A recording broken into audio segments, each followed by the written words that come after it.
അല്ലെങ്കിൽ വെർട്ടിക്കലോ അല്ലെങ്കിൽ ഹൊറിസോണ്ടൽ ഇട്ടുകൊണ്ട് തന്നെ ആ സ്പോട്ട് എനിക്ക് വ്യക്തമായി കണ്ടതിന് ശേഷമാണ് ഇപ്പം ആലോചിക്കാൻ പോകുന്നത്.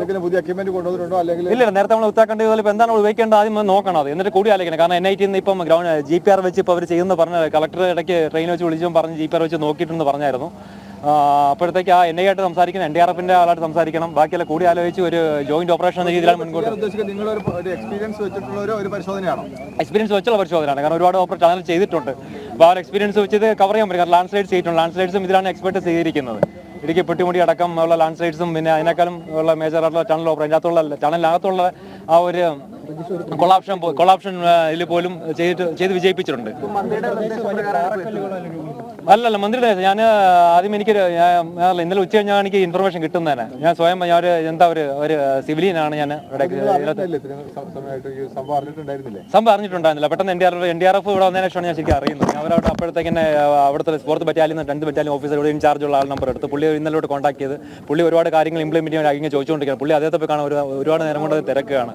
അപ്പോൾ അതൊക്കെ എൻട്രി ആയിട്ടാണ് ബാക്കി കാര്യങ്ങൾ തീരുമാനിക്കുന്നത്.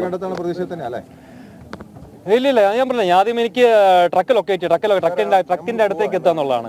ഞാൻ നീങ്ങുവാണ് സംസാരിച്ച് നിൽക്കുന്നില്ല. നീങ്ങുവാണ്. രക്ഷാപ്രവർത്തനം നടത്തുന്ന ഒരു സാങ്കേതിക വിദഗ്ധനാണ് എന്ന് തോന്നുന്നു നമ്മളോട് പ്രതികരിച്ചത്. ശ്രീജിത്ത് ചേർന്നു. ശ്രീജിത്ത് ആരാണ് നമ്മളോട് ഇപ്പോൾ സംസാരിച്ചത്? എന്താണ് അദ്ദേഹം പറഞ്ഞ കാര്യങ്ങൾ? ഒന്ന് വിശദീകരിക്കാമോ ശ്രീജിത്ത്?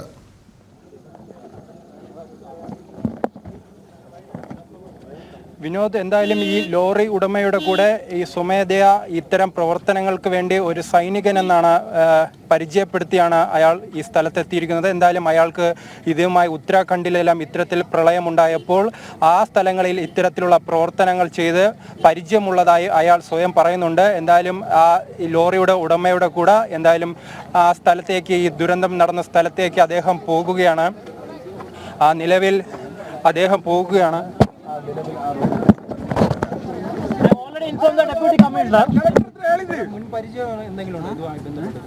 വാർത്ത കണ്ടില്ല. എന്താ പറയുന്നത്? അത്തരത്തിൽ അദ്ദേഹം മുൻപും ഇത്തരത്തിൽ ഒരു ഉത്തരാഖണ്ഡിൽ ഉൾപ്പെടെ ഈ ദൗത്യ സംഘത്തിൽ നേതൃത്വം നൽകിയതായാണ് പറയുന്നത്. അദ്ദേഹം ഇപ്പോൾ കടത്തി ഇടാൻ വേണ്ടിയുള്ള ശ്രമത്തിലാണ്.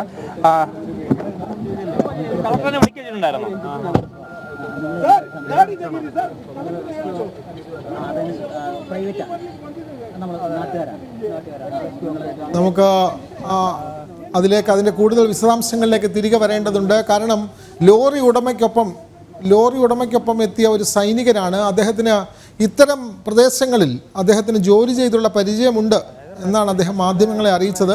പക്ഷേ അങ്ങോട്ടേക്ക് കടന്നു പോകണമെങ്കിൽ അവിടുത്തെ കർണാടക പോലീസിന് പ്രത്യേക അനുമതി ഉണ്ടെങ്കിൽ മാത്രമേ ഉള്ളിലേക്ക് കടന്നു പോകാൻ കഴിയുകയുള്ളൂ. അതിൻ്റെ അനുമതി ലഭിക്കാതിരിക്കുന്ന ഒരു സാഹചര്യം, അതാണ് നമ്മൾക്കിപ്പോൾ ദൃശ്യങ്ങളിൽ കാണുന്നത്. ലോറി ഉടമയാണെങ്കിൽ പോലും അങ്ങോട്ടേക്ക് കടത്തിവിടാൻ അവിടെ ബന്ധപ്പെട്ട അധികാരികൾ, പോലീസുകാർ, സുരക്ഷാ ഉദ്യോഗസ്ഥർ തയ്യാറാകുന്നില്ല.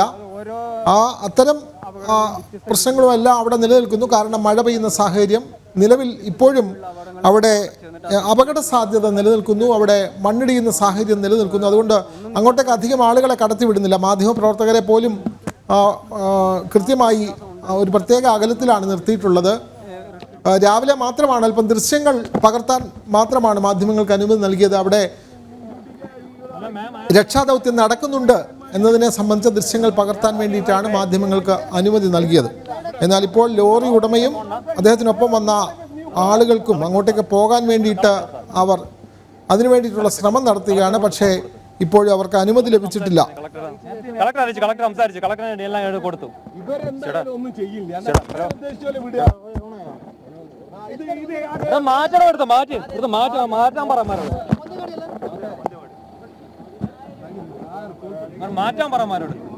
അവർക്ക് അനുമതി ലഭിച്ചിരിക്കുന്നു.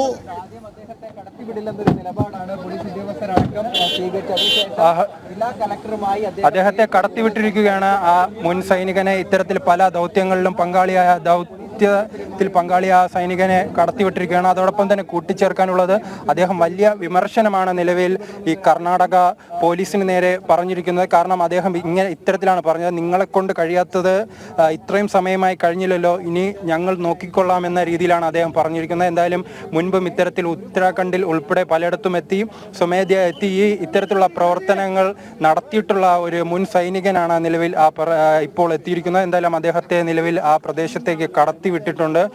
നിലവിൽ ഈ നിമിഷത്തിൽ മഴ കുറഞ്ഞിരിക്കുകയാണ്. അല്പസമയം മുമ്പ് ശക്തമായ മഴയാണ് ഈ പ്രദേശത്തുണ്ടായിരുന്നത്. അത് വലിയ ബുദ്ധിമുട്ടാണ് ഈ ദൗത്യസംഘത്തിന് സൃഷ്ടിച്ചിരിക്കുന്നത്. എന്തായാലും ഇപ്പോൾ വന്ന ആ വ്യക്തി മുൻപ് പല ദൗത്യത്തിലും പങ്കാളിയായ അദ്ദേഹം ആ പ്രദേശത്ത് പോയി പ്രധാനമായി കണ്ടെത്തുന്നത് ആ ലോറി കണ്ടെത്തുക എന്നതാണ് ആദ്യം തൻ്റെ ലക്ഷ്യമെന്നും അതിനുശേഷമായിരിക്കും ഇത്തരം പ്രവർത്തനവുമായി മുന്നോട്ട് പോകുക എന്നും അദ്ദേഹം പറയുകയാണ്.